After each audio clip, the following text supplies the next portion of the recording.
Dear students, you are welcome to my online teaching classes. I am Melancholy-John and today I am going to take up critical appreciation of Ode on Melancholy written by John Keats. And let's begin. Ode on Melancholy was written by John Keats in spring of 1819. It's one of the six great odes which were written just a few months before the poet's death.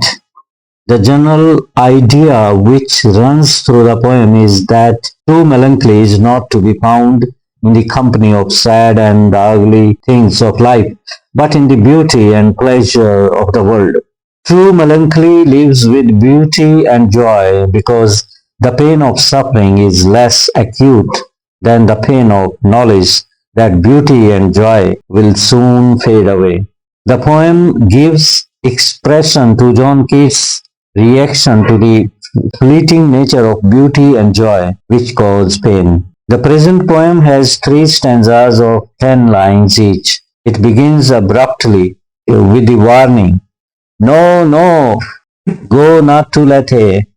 The poet knows that a man who is in a melancholy mood will seek the company of the sad and ugly things of life. He would like to taste the bitter juice of wolf's bane or nightshade which produce drowsiness. He will love to have a rosary of yew berries and the company of the mournful creatures like beetle, the death moth, and the owl. Keats is wise enough to know that the company of such things will induce drowsiness. It will also drown the wakeful anguish of the soul. It will make the man unconscious of the pain which a true lover of melancholy loves to enjoy. The second stanza offers a contrast to the first one. In the first stanza, the poet makes a challenge catalogue of the ugly things of life, but in the second stanza, he makes a catalogue of beautiful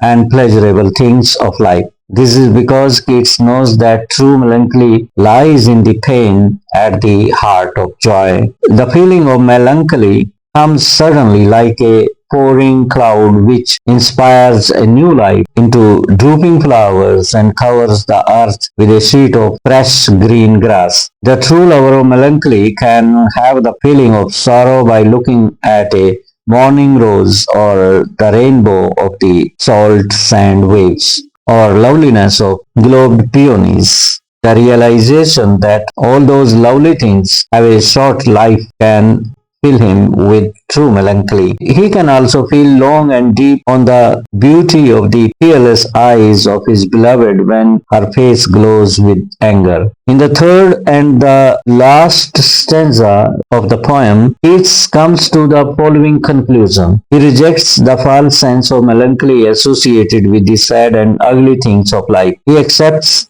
true melancholy, which is found in the company of beautiful and pleasurable things of life. He draws the conclusion that true melancholy dwells with beauty and beauty that must die, and with joy whose hand is ever at his lips bidding adieu. It lives very close to the pleasure whose intensity produces pain. It has its shrine in the very temple of delight. He who can burst joys grapples against his sensitive palate and have a taste of the true melancholy. Ode on Melancholy is remarkable for its pictorial quality also. The second stanza of the poem is the most remarkable from this angle.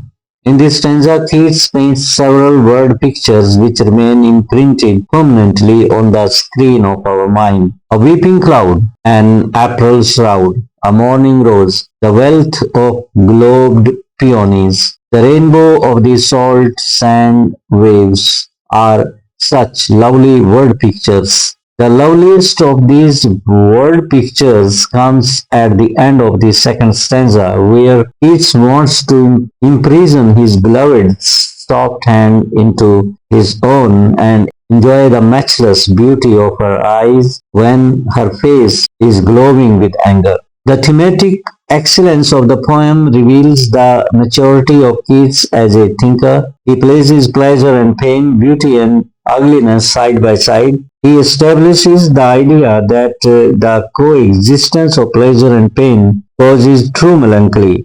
The language and vocabulary used in this poem is so accurate and appropriate that it produces a joint effect of melancholy. A powerful current of melancholy runs through the whole poem because it gives expression to dejection and despair of our poet. It's one of the finest odes Keats could ever write. Had he lived longer, he could perhaps have produced many more remarkable poems like it and achieved greater excellence as a poet. Thank you very much, dear students. Please share my videos with your friends so that they be benefited from such material.